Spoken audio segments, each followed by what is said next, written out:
What's going on, guys? It's Elias. Welcome back to another video. In today's video, I'm super thankful that a whole bunch of you have been reaching out to me since I've started putting out Type R videos again. And since you guys are reaching out to me and asking all these great questions, I figured I would take the best questions or the most prevalent questions and answer them in video format. So for today's video, I'm going to answer the 3 reasons why our Civic Type R overheats at the track. Now, as you guys know, the Type R is an awesome car. I love it. It's a great track car. It's a great daily. It's so good for many reasons, but because it's compromised, it's gonna have some issues, and one of them is actually the fact that it overheats. Now, it only overheats if you're at the track, if you're in a very, very hot day and you're running it very, very hard, lap after lap after lap. I'm gonna lose a lot of power. It's gonna cut timing significantly, and yes, it can even overheat and throw a code. So let's get closer to the Type R and talk about why it overheats. So one of the questions I get asked a lot is what wheel and tire to get on your Type R. I'm gonna do a video, a wheel and tires buyer's guide for the Type R. These are unfortunately discontinued. They were made by Tire Rack, or they were commissioned by Tire Rack and sold to Tire Rack. They no longer do, but these are just my storage / winter tires for this car. These are not actually my real wheels for this car. So the first thing I'm going to talk about is the exhaust gas on this engine is cooled by the cooling system using the same radiator fluid that is used by the car to cool the whole engine. So a lot of people are confused over this. A lot of you guys have sent me emails, have commented and said they don't really understand what's going on. Well, let me explain to you guys exactly what's happening. In these 2-liter engines, including the FK8 engine, but also in the 2-liter turbo engines and the rest of the Honda lineup, the exhaust gas gets cooled using these ports around the exhaust ports called cooling jackets. And the reason they do that is for emissions purposes. So here's how it works.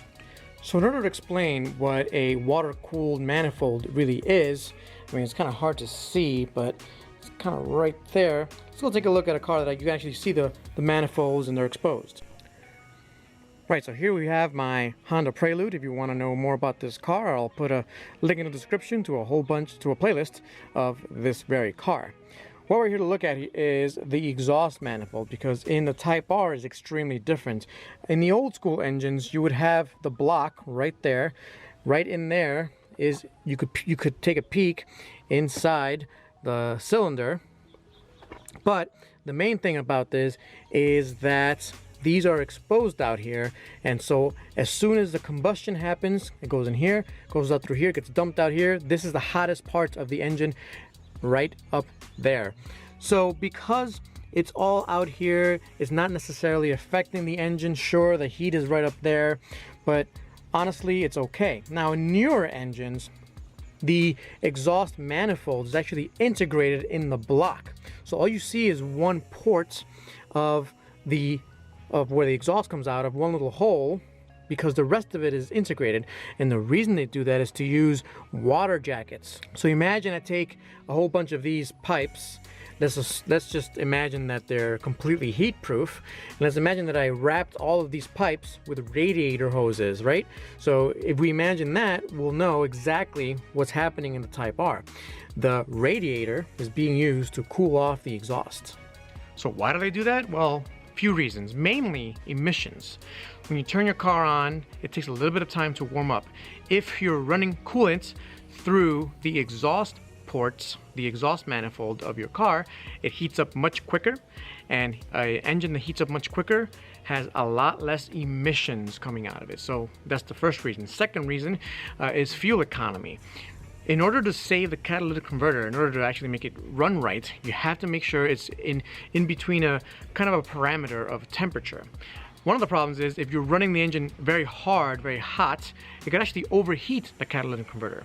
So the second reason is to maintain catalytic converter temperature at the right spot. So it heats up quicker, because now that the exhaust manifold is built into the head, you can put the catalytic converter right next to that, sometimes usually after the turbo, which this car has, and it heats up the catalytic converter much quicker, again reducing your emissions on startup, but also you don't have to put more fuel into combustion to cool down the exhausts that way. So that's the other way you can cool down exhaust, is by adding a little bit more fuel in there. That reduces fuel economy, increases emissions overall, but it is needed sometimes to save the catalytic converter. So with an integrated exhaust manifold, the integrated water-cooled exhaust manifold, it can take care of all those issues and emissions are taken care of. However, the biggest problem is that under heavy load, the radiator fluid gets super hot, and that's why it's reason number one of why the Type R overheats. Reason number two is engine packaging. Now, because you guys know, the Type R, as much as I love it, is basically a Civic hatchback that's been pretty highly modified from the factory, but it still has the same hard points. And what I mean by hard points are these frame rails are the same in the hatchback as they are in the Type R. This makes this engine bay one size and one size only.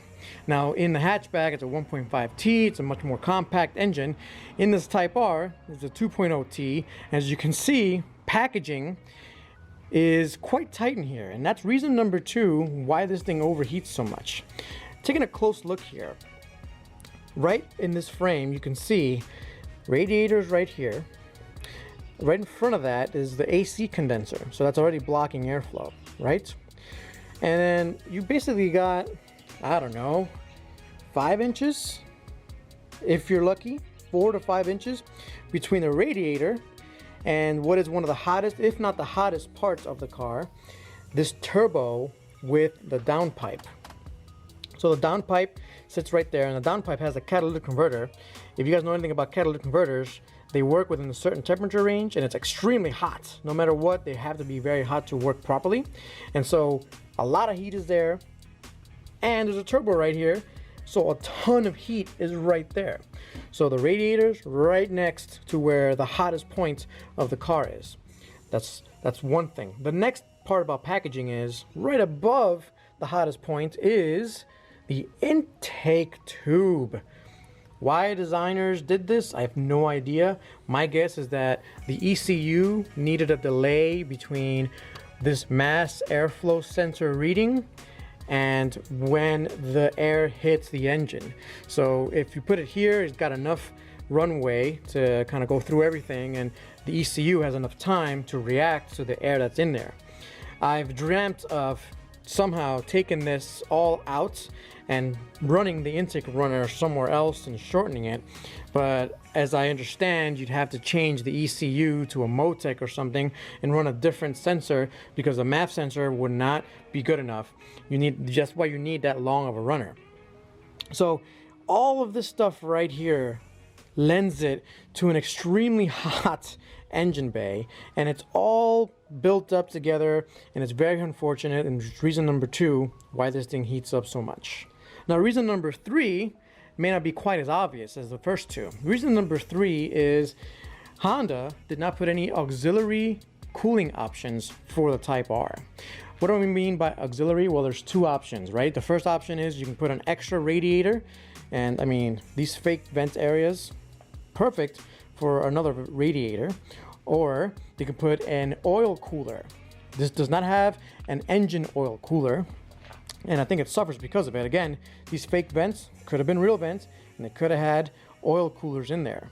One great example of a car that has a whole bunch of coolers, I mean there's two cars actually I'm thinking about, is the Chevrolet Corvette and the Camaro ZL1 1LE.